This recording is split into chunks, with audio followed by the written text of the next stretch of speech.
All right, well, let's talk about habeas corpus because it is topping headlines. Yes, and Sydney's been on this. But this is really as the Trump administration threatens to suspend it.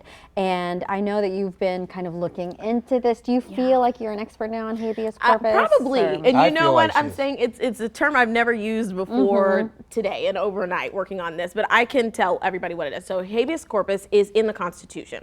It says anyone who's being detained in the United States has the legal right to see a judge and to defend themselves in court.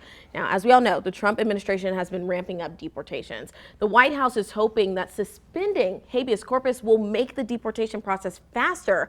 But we have to ask this morning, are they allowed to do that? Can they do that? We looked into it overnight. Well, there is a built-in suspension clause for habeas corpus in the Constitution. We have the information for you on the screen. According to Section 9, Article 1, it can only be suspended in cases of invasion or in cases of rebellion. So that's when the public safety requires the suspension. Now, the Trump administration is saying that it believes illegal immigration falls under option number 1, which, by the way, is invasion. This morning, the White House Deputy Chief of Staff is describing which route the administration plans to take to suspend this law. Well, the Constitution is clear, and that, of course, is the supreme law of the land, that the privilege of the writ of habeas corpus can be suspended in a time of invasion. So I would say that's an option we're actively looking at. Look, a lot of it depends on whether the courts do the right thing or not. All right. Well, this morning you might be wondering, okay, what does that process actually look like? Now, legal experts across the country have agreed that suspending habeas corpus would require full authorization from Congress. That's the way they've been looking at it for the past few decades, guys. It hasn't been done any other way. But I mean, people are wondering what the Trump administration could get away with when it comes to this. And with a narrow majority in the Senate and the House, it's not likely that President Trump could do this, but he could certainly try.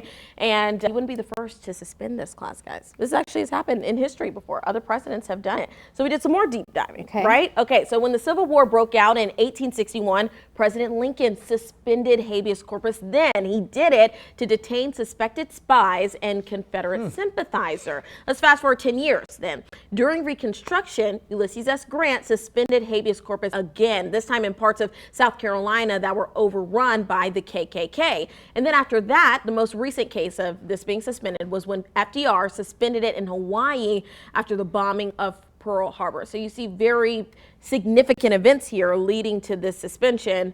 And yeah, the more I've looked into it, the more I've learned about the history when it comes to this. And I won't say never, because a lot of things have happened in this administration even so far that we didn't expect. But we'll certainly keep our eye on this. Okay. Thank you.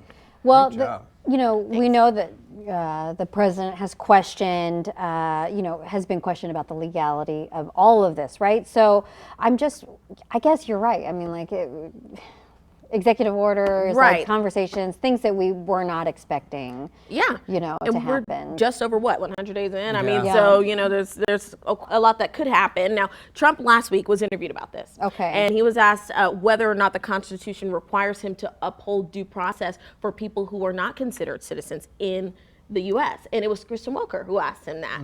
He replied with, "I don't know."